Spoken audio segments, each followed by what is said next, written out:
Hello दोस्तों, स्वागत है आपका स्टडी बॉक्स पे। आज से हम ऑनलाइन क्लासेस शुरू कर रहे हैं। BSc first year, second year, third year की तीनों क्लासें आपको ऑनलाइन क्लासेस उपलब्ध करवा रहे हैं अपन स्टडी बॉक्स पे। आज अपन बीएससी फर्स्ट ईयर की सेकेंड बुक इलेक्ट्रोमैग्नेटिज्म शुरू कर रहे हैं। इसमें हम यूनिट फर्स्ट पढ़ने जा रहे हैं और फर्स्ट यूनिट में अपना जो फर्स्ट टॉपिक है कार्टेशियन कोऑर्डिनेट सिस्टम, कार्तिकीय निर्देशांक तंत्र, ये अपन पढ़ेंगे। देखिए, जो अपन बुक शुरू करने जा रहे हैं विद्युत चुंबकीय, उसमें आपके 4 यूनिट है। उसमें से अपन फर्स्ट यूनिट शुरू कर रहे हैं। आपको पता है ये आपके एग्जाम में 33 नंबर की बुक है। तो इसमें अपन फर्स्ट जो अपना टॉपिक है कार्टेशियन कोऑर्डिनेट सिस्टम, कार्तिकीय निर्देशांक तंत्र, ये शुरू कर रहे हैं। देखिए,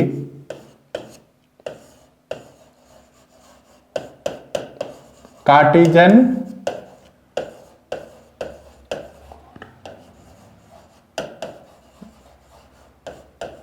कोऑर्डिनेट सिस्टम। अब देखिए, ये बेसिक फिजिक्स के अंदर आता है।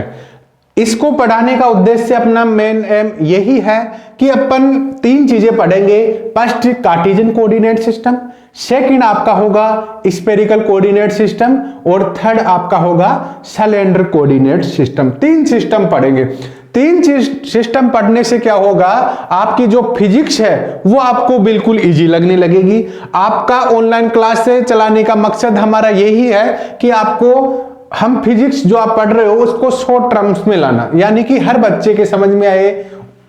इसलिए हम आपको पहले जो बेसिक चीज है, जिससे अपन मान लो आपकी जो फर्स्ट बुक है, सेकंड बुक है मैकेनिक्स, जो भी आप पढ़ोगे, आपको ये तीनों सिस्टम पढ़ने से आपको फिजिक्स बहुत इजी लगने लगेगी। रीजन, क्योंकि अपन फिजिक्स में बात करते हैं, एक कण की बात करते हैं, एक पार्टिकल की बात करते हैं। आप उसी पार्टिकल पे पूरी फिजिक्स में उसी के बारे में रिसर्च करते रहते हो। इस पार्टिकल को आप कभी तो इसकी वेलोसिटी निकालते हो, कभी इसकी गतिज ऊर्जा निकालते हो, कभी आप इसकी पोटेंशियल एनर्जी निकालते हो,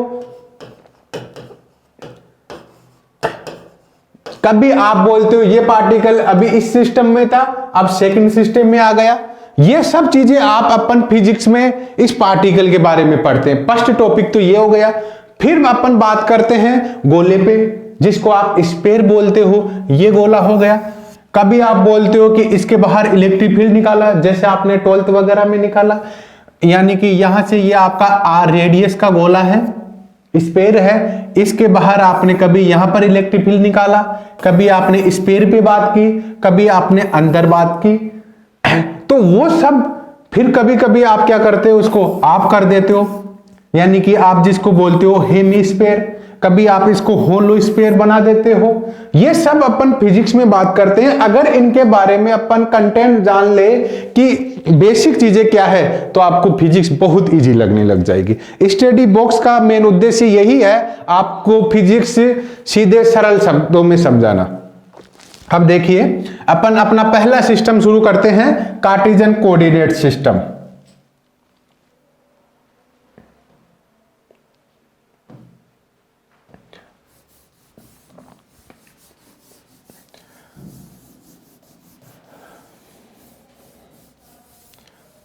इसमें अपन किसी पार्टिकल की बात करेंगे कि आपका कोई भी एक पार्टिकल है, उसकी जो काइनेटिक एनर्जी है, वेलोसिटी है, उसका फॉर्मूला क्या होता है। ये सब चीजें अपन आज बेसिक चीजें पढ़ेंगे, ताकि आपको कभी भी बीएससी के अंदर तो जो भी आपका इस चीज में आपको कभी भी कोई प्रॉब्लम आएगी नहीं। देखिए, ये आपका फ्रेम ऑफ रेफरेंस है। पहले आप बात करते थे 2D में, अब आप 3D में बात करोगे तो आप पहले x को x नाम देते थे, इसको y देते थे, बट अब ऐसा नहीं होगा। आप 3D में बात करोगे, 3D में क्या होगा, यह चीज बाहर की ओर होगी, ऐसे बाहर की तरफ परपेंडिकुलर बाहर की ओर, तो आपका यह बाहर की तरफ हो गया। आपने इसको x नाम दोगे, ये आपका y हो गया, और आपका ये जेड हो गया, ये एक्स हो गया, ये वाई हो गया, ये जेड हो गया। केप का मतलब क्या है यहां पर? केप का मतलब होता है डायरेक्शन, ये इसकी डायरेक्शन है, ये इसकी डायरेक्शन को रिप्रेजेंट कर रहा है। अब ये आपका ये y हो गया, ये z हो गया। अब ये x कैसे है? बाहर की ओर, कैसे? ऐसे बाहर की ओर है आपका। अब मैं यहां पर कोई पॉइंट, ये x हो गया, यहां पर कोई पॉइंट की बात कर रहा हूं, p पॉइंट है यहां पर, ये आपका कोई भी यहां पर p पॉइंट है, ये p पॉइंट है। इसके निर्देशांक क्या क्या है आपके? x, y और z। आपका P पॉइंट है, P पॉइंट के कोऑर्डिनेट सिस्टम क्या क्या है? X, Y और Z। रीजन ये मान लो आपका X है, यहां पर P पॉइंट है बीच में, ये सेंटर पॉइंट है इसका O, यहां से आपका P पॉइंट है X, Y, Z और इसकी डिस्टेंस है आपकी R।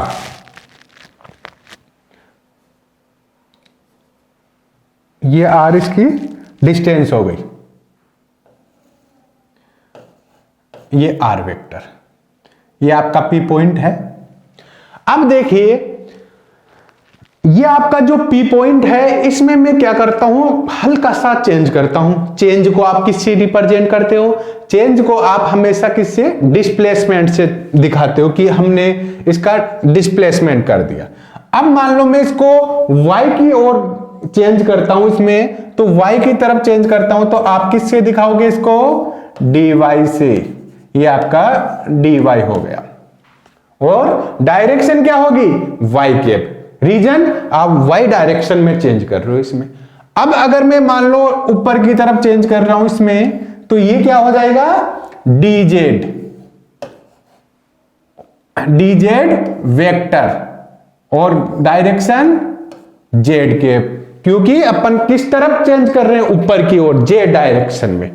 और अब x कैसे है? बाहर की तरफ, ऐसे बाहर की तरफ। अब इसको मैं ऐसे बाहर की तरफ तो दिखा नहीं सकता, तो इस r पे ही दिखा देता हूं मैं यहां पर। ये आपका dx x कैप हो गया, ये आपका पॉइंट था यहां पर।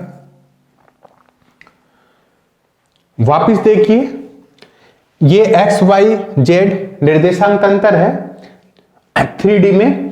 x आपका बाहर की ओर है और यहां से सेंटर से कोई P पॉइंट है, ऐसे ऐसे आपका P पॉइंट है यहां पर। इस P पॉइंट पे मैं बात कर रहा हूं, इसके निर्देशांक आपके x, y और z है। इसमें मैंने चेंज किया हल्का सा। चेंज को आप किससे दिखाते हो? डिफरेंशिएशन से।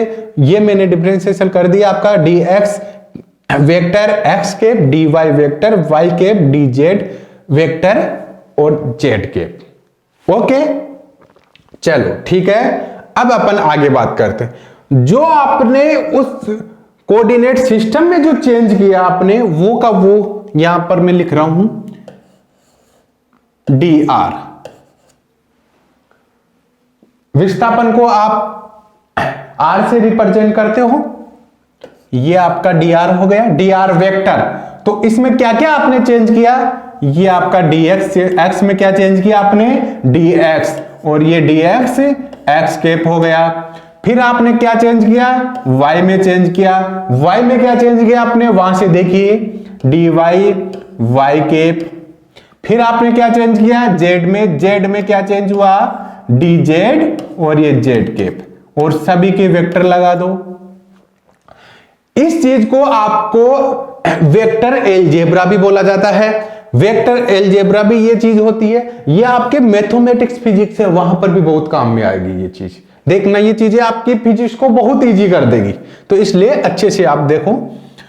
अब आपने क्या किया? यहां पर डिस्प्लेसमेंट निकाल लिया, ये आपका डिस्प्लेसमेंट आ गया, ठीक है। यानी कि आपका पार्टिकल था, उसको आपने हल्का सा x में चेंज कर लिया, y में चेंज कर लिया और z में चेंज कर लिया। तीनों डायरेक्शन में आप उसको चेंज कर लिए, ठीक है। ये आपका डिस्प्लेसमेंट हो गया।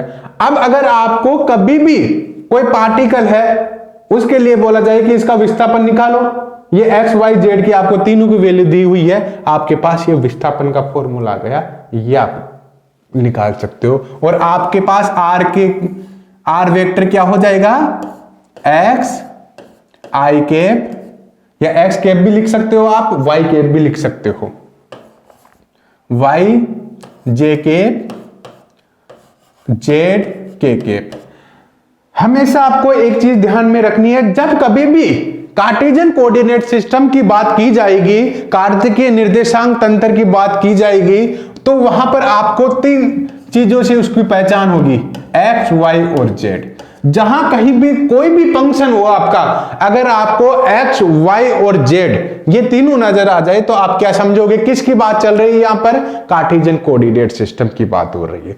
आप आधी प्रॉब्लम आपकी ऐसे ही सोल्व हो जाएगी। तो आप तो कार्टेशियन कोऑर्डिनेट सिस्टम, अगर आपको एक्स, वाई, जेड नजर आए, कोई भी फंक्शन हो, कैसा भी प्रॉब्लम हो आपकी, कैसे भी सवाल हो, अगर उसमें आपको एक्स, वाई, जेड नजर आ रहा है तो आप किसकी तरफ जाओगे, डायरेक्ट कार्टेशियन कोऑर्डिनेट सिस्टम की। देखिए अब आपके पास dr वेक्टर आ गया।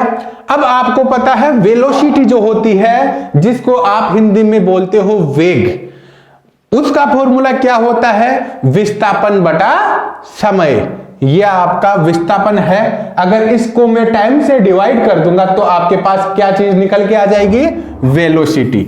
यह आपका वेलोसिटी, ये क्या हो जाएगी, dr/dt। ये आपके पास डिस्प्लेसमेंट है, विस्थापन है। विस्थापन को मैं टाइम से डिवाइड कर दूंगा तो अपने पास क्या निकल के आएगी, वेलोसिटी। देखिए dx/dt, x cap plus dy/dt plus dz/dt। ये आपका यहां पर y कैप हो जाएगा और ये आपका जेड कैप हो जाएगा। सेकंड चीज निकल के आ गई आपके पास। अब वेलोसिटी आपके पास निकल गए। अब कभी भी आपसे पूछा जाए कि कोई भी पार्टिकल है, कोई भी कण है, उसकी वेलोसिटी बताओ, उसकी गति बताओ, तो आपके पास ये फॉर्मूला है। इसका टाइम के रेस्पेक्ट में क्या कर दो, आप अवकलन कर दो, आपको क्या निकल के आ जाएगी, आपकी वेलोसिटी आपके पास निकल के आ जाएगी। ठीक है। एक चीज और देखी जाती है, अब ये आपको बीएससी में आप स्टैंडर्ड लेवल पे आ गए तो यहां पर एक नई चीज आपको देखने को मिलेगी, ये वी वेक्टर है। अब अगर कहीं पर भी ये चीजें टाइम से डिवाइड हो तो अपन उसको ऐसे रिप्रेजेंट कर सकते हैं, एक्स डॉट। अगर यहां पर डबल डॉट है तो डबल बार अवकलन है इसका। अगर 3 बार डॉट है तो आप क्या समझोगे, ट्रिपल टाइम्स अवकलन है इसका। तो आप x डॉट है, इसका मतलब x का t के रेस्पेक्ट में अवकलन। तो आपका x डॉट x कैप हो गया, y डॉट y कैप हो गया, z डॉट z कैप हो गया।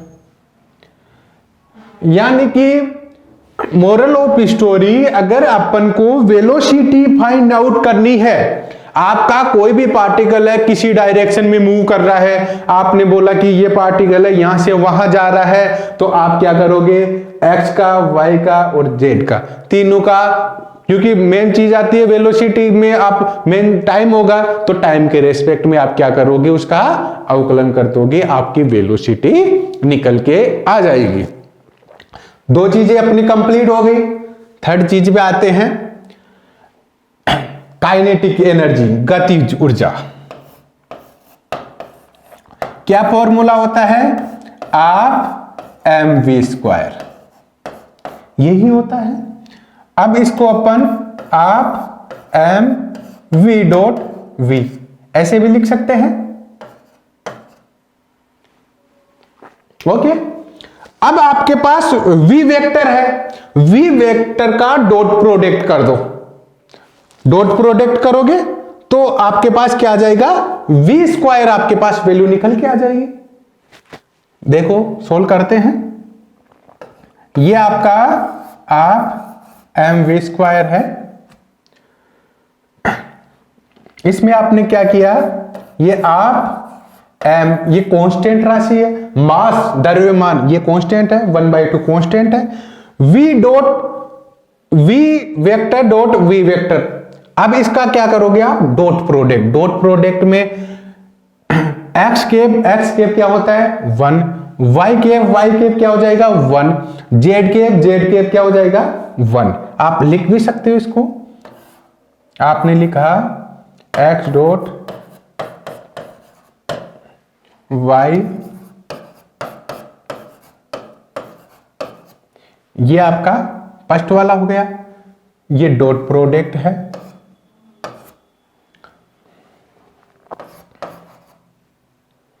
X dot x cap, y dot y cap, z dot z cap.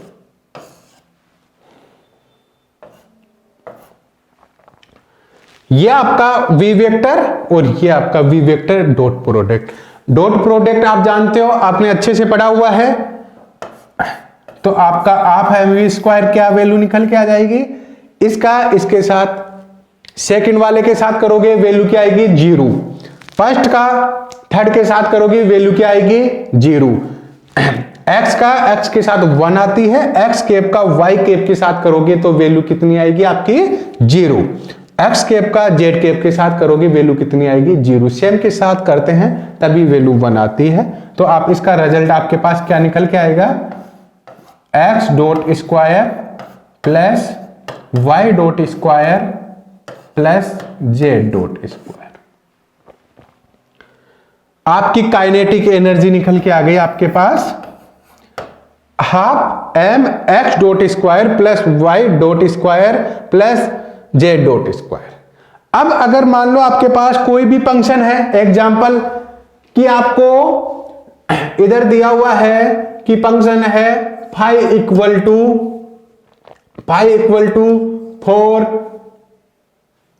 4x plus 3y square plus z. इसकी आपको काइनेटिक एनर्जी निकालनी है। कैसे निकालोगे आप, इसका पहले x के रेस्पेक्ट में अवकलन करोगे, y के रेस्पेक्ट में कर दोगे, z के रेस्पेक्ट में आप अवकलन कर दो। जो भी आपका फंक्शन होगा x की वैल्यू लिख दोगे, y की वैल्यू, z की वैल्यू, तीनों की आप वैल्यू पुट करो, आंसर निकालो।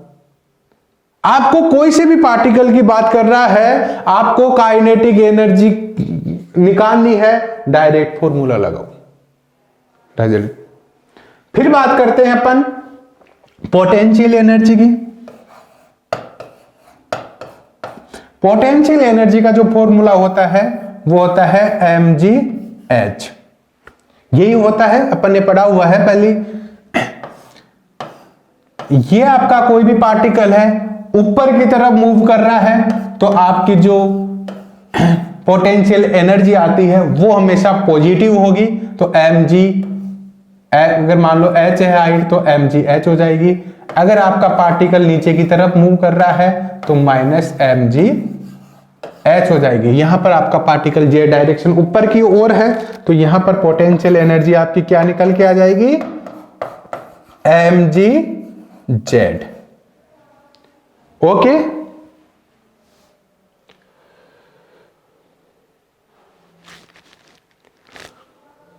चलो ये आपकी पार्टिकल के बारे में बात कर ली अपन ने। तीनों चीजें अपन ने निकाल ली। फर्स्ट चीज डिस्प्लेसमेंट निकाल लिया अपन ने। डिस्प्लेसमेंट ये आपका निकल के आया है, ये आपका डिस्प्लेसमेंट निकल के आ गया। अब देखिए आपको इसको अप्लाई कैसे करना है। मेन मोस्ट इंपोर्टेंट चीज यही है कि आप कोई भी चीज पढ़ रहे हो उसको अप्लाई करना आना चाहिए आपको। फिजिक्स में सबसे मोस्ट इंपोर्टेंट तो बात है ये कि आप इसको अप्लाई कैसे करोगे, इसको आप ट्यूशन पे अप्लाई कैसे करोगे। तो वो चीज मैंने आपको बताई हुई है। आपको अपना माइंड इसमें बिल्कुल कंफ्यूज नहीं होना। आपको एक्स वाई और जेड की वैल्यू दी हुई होगी फंक्शन में। अगर मान लो कोई भी आपका फंक्शन है, अगर उसमें ये फाई इक्वल टू आपको दिया हुआ है 4r plus cos theta phi cos phi. अब इसमें बताओ कब कहीं पर भी आपको एक्स वाई जेड नजर आ रहा है, नहीं आ रहा, तो आपका ये कार्टेशियन कोऑर्डिनेट का सिस्टम फंक्शन ही नहीं है, तो आपका फंक्शन यहीं पे गलत हो गया। अब मान लो आप स्टैंडर्ड क्लास में हो, अब आगे आप जैसे बड़ी बड़ी क्लासों में जाओगे तो ऐसे भी कंफ्यूज किया जाता है कि आपसे बात कार्टेशियन कोऑर्डिनेट सिस्टम की कर रहा है और फंक्शन किसका दिया हुआ है, अलग दिया हुआ है, r थीटा फाई। तो आप इसको x y z में तो सोल्व ही नहीं कर सकते। तो हमेशा पहले कोई भी क्वेश्चन आप सोल्व कर रहे हो, कोई भी प्रॉब्लम अगर आप सोल्व कर रहे हो तो पहले उसको क्वेश्चन को देखो कि आपका क्वेश्चन भी ठीक है नहीं है। अगर मान लो अपन तो कार्टेशियन कोऑर्डिनेट में पोटेंशियल एनर्जी निकाल रहे हैं, काइनेटिक एनर्जी निकाल रहे हैं और फंक्शन ही अलग है, तो आप इसको यहां पर अप्लाई नहीं कर सकते। ओके, जो आपका x होता है, ये वाला x है, ये x है। अब आपको पता है x की जो रेंज है, जिसको आप लिमिट बोलते हो, ये कहां से कहां तक हो सकती है, कहां, माइनस इंफिनिटी से प्लस इंफिनिटी। ये आपकी रेंज है minus infinity two plus infinity. ये x की होगी, ऐसे ही y की हो जाएगी और z की हो जाएगी। अब देखिए लिमिट, यानी कि आप इसमें x को कहां से कहां पे ले जा सकते हो, माइनस इंफिनिटी से प्लस इंफिनिटी हो सकती है, कोई प्रॉब्लम नहीं है इसमें। ये आपके पास ये चीजें निकल के आ गई। अब देखिए ये आपका first topic Cartesian coordinate system complete होता है। ये पूरा कंप्लीट आ गया। जब कभी भी अपने से पार्टिकल की बात करेगा, आप डिस्प्लेसमेंट के लिए ये फॉर्मूला यूज करोगे, वेलोसिटी के लिए ये आप यूज में करोगे, काइनेटिक एनर्जी के लिए ये फॉर्मूला आप यूज करोगे, पोटेंशियल एनर्जी के लिए आप ये फॉर्मूला यूज करोगे। बट आपको पहचान करनी आनी चाहिए, क्योंकि अपन 3 सिस्टम पढ़ेंगे। तो आपको पहले कार्टेशियन कोऑर्डिनेट सिस्टम की बात कर रहा है, तो आप किसकी बात करोगे, अगर आपको x, y और z तीनों नजर आए तभी आप कार्टेशियन कोऑर्डिनेट सिस्टम की बात करोगे, तभी ये सब चीजें अप्लाई करोगे आप वहां पर। अगर फंक्शन चेंज है तो आपका कोऑर्डिनेट सिस्टम भी चेंज हो गया। तो आपका पहला टॉपिक कार्तिकीय निर्देशांक तंत्र, जिसको आप बोलते हो कार्टेशियन कोऑर्डिनेट सिस्टम। यहां पर आपको हिंदी और इंग्लिश दोनों मीडियम में पढ़ाया जाएगा। हमारी कोशिश है कि जो हिंदी मीडियम वाले बच्चे हैं वो भी परेशान ना हो और इंग्लिश मीडियम वालों है वो भी परेशान ना हो, दोनों को हम अच्छी एजुकेशन उपलब्ध करवाएंगे। स्टडी बॉक्स का मेन एम यही है कि हम बच्चों को अच्छी एजुकेशन दें। तो हमेशा आप यही चीज देखो कि आपको दोनों चीजों में आना चाहिए। अगर मान लो आप हिंदी मीडियम वाले बच्चे होते हैं, हमारे राजस्थान यूनिवर्सिटी में प्रॉब्लम आती है कि सर हम तो हिंदी मीडियम में हैं, हमारे को इंग्लिश समझ में नहीं आती। बट आप जब आगे क्लासों में जाओगे, एमएससी वगैरह करोगे, तो आपके टोटल चीजें वहां पर इंग्लिश में रहती है। इसलिए हमारा उद्देश्य आपको हिंदी और इंग्लिश दोनों में है। मेन प्रॉब्लम ये आती है कि जो इंग्लिश वाले बच्चे होते हैं वो हिंदी में नहीं लिख सकते, बट जो हिंदी वाले हैं वो इंग्लिश में लिख सकते हैं। इसलिए आप कोई भी चीज, कोई भी टॉपिक हो, उसको हिंदी और इंग्लिश दोनों में जानने की कोशिश करो। चलो ये अपना कंप्लीट होता है।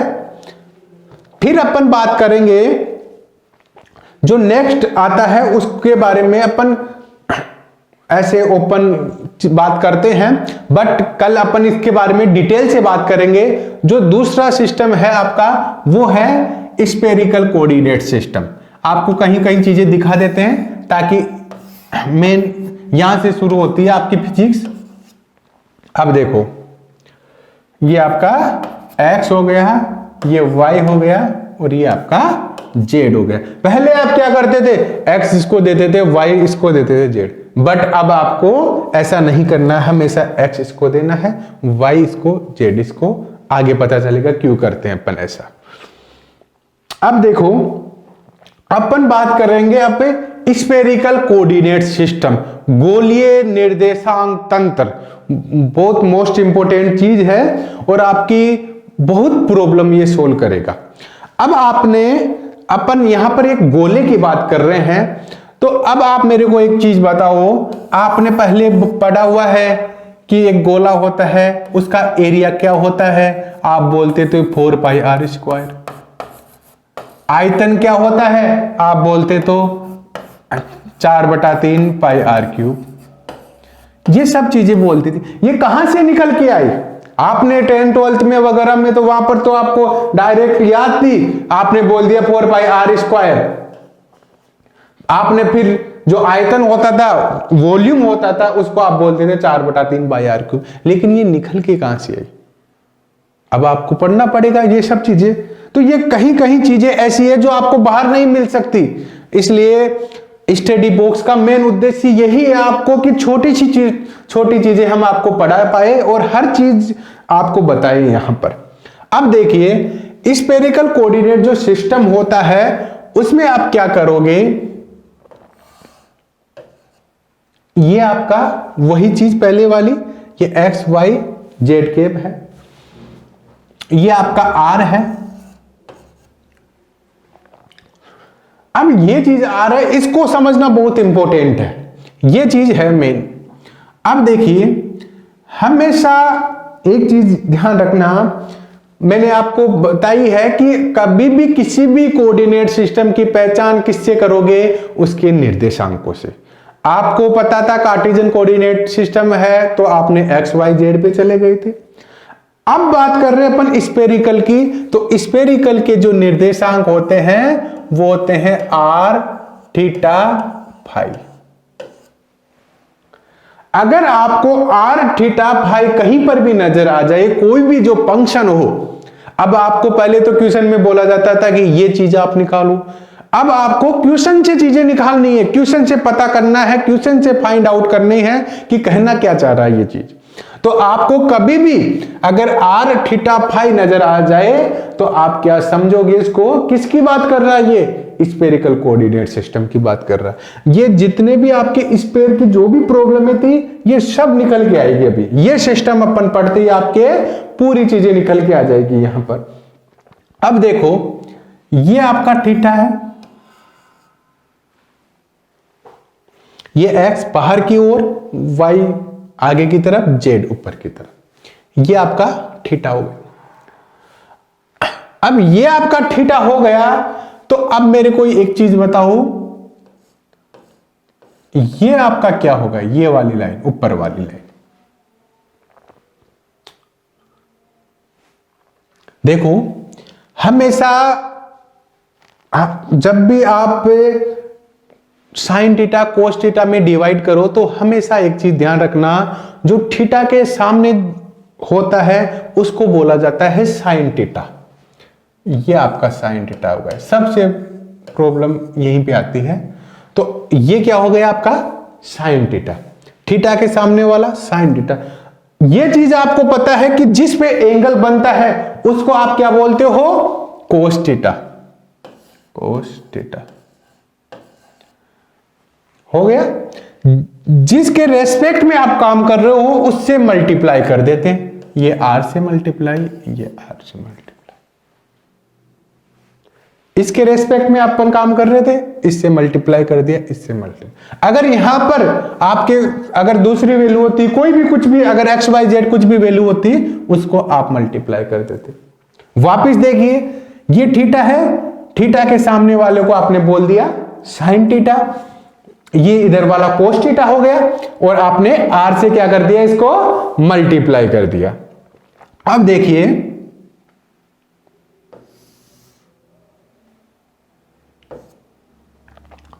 ये आपका एक्स ऐसे है, ये इधर फाई घूम रहा है ऐसे, इस टाइप से, जैसे आपकी अर्थ घूमती है ना, अर्थ चक्कर लगाती है, वो कौन सा सिस्टम होता है, स्फेरिकल सिस्टम में काउंट होता है वो चीजें। लेकिन जैसे अर्थ घूमती है वो कौन सा होता है, एंगल फाई। तो ये आपके ऐसे गोल, ऐसे इस टाइप से, तो ये आपका फाई हो गया, ये यहां पर है एक्स है, तो ये आपका फाई हो गया। अब देखिए यहां पर प्रॉब्लम आती है, ये वाली जो लाइन है वो क्या होगी, ये वाली जो लाइन है वो क्या होगी, ये है ना ये वाली। अब इसमें देखिए ये आपका x हो गया, 3D में सोचने की कोशिश करिए, कंप्लीट 3D में है ये चीजें। अब ये आपका x हो गया बाहर की ओर, ये ऐसे बाहर की ओर x हो गया। यहां पर आपका कौन सा है, ये P पॉइंट है, ये P पॉइंट है यहां पर। अब इस P पॉइंट से Z के पास में, ये Z ऊपर वाला लाइन हो गया, तो ये P पॉइंट है, इस Z से ये वाली डिस्टेंस क्या है, r sin थीटा। तो ये ऊपर वाली r sin थीटा है, तो नीचे वाली भी क्या होगी, r sin थीटा।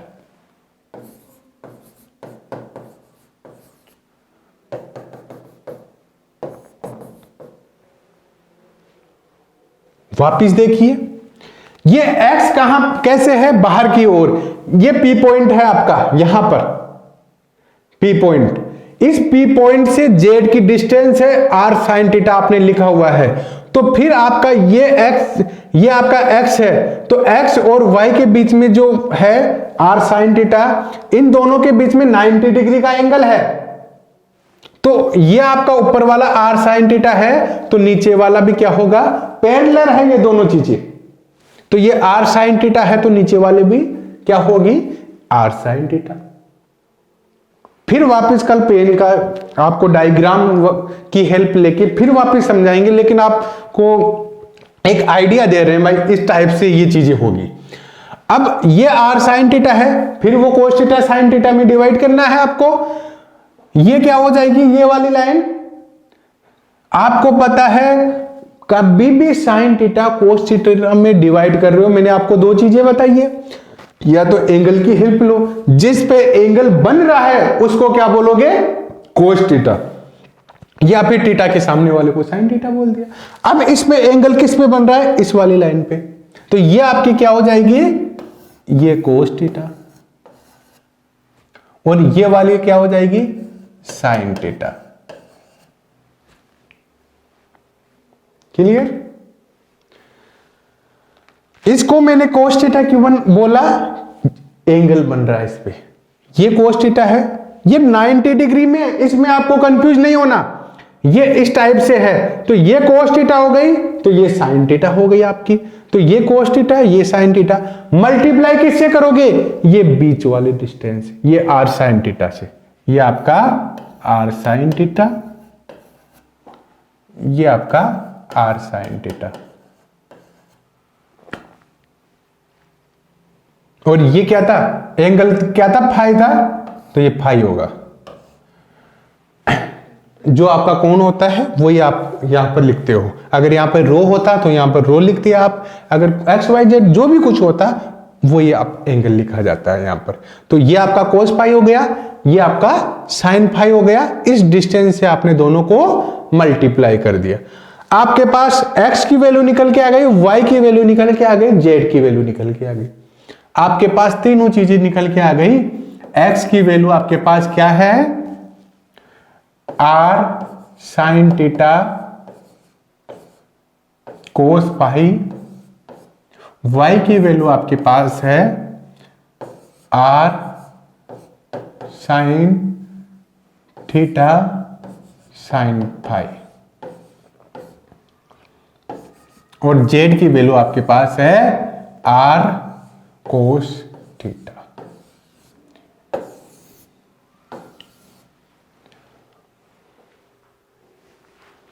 x की value r sin theta cos pi, y की value r sin theta sin phi, और z की वैल्यू r कोस थीटा।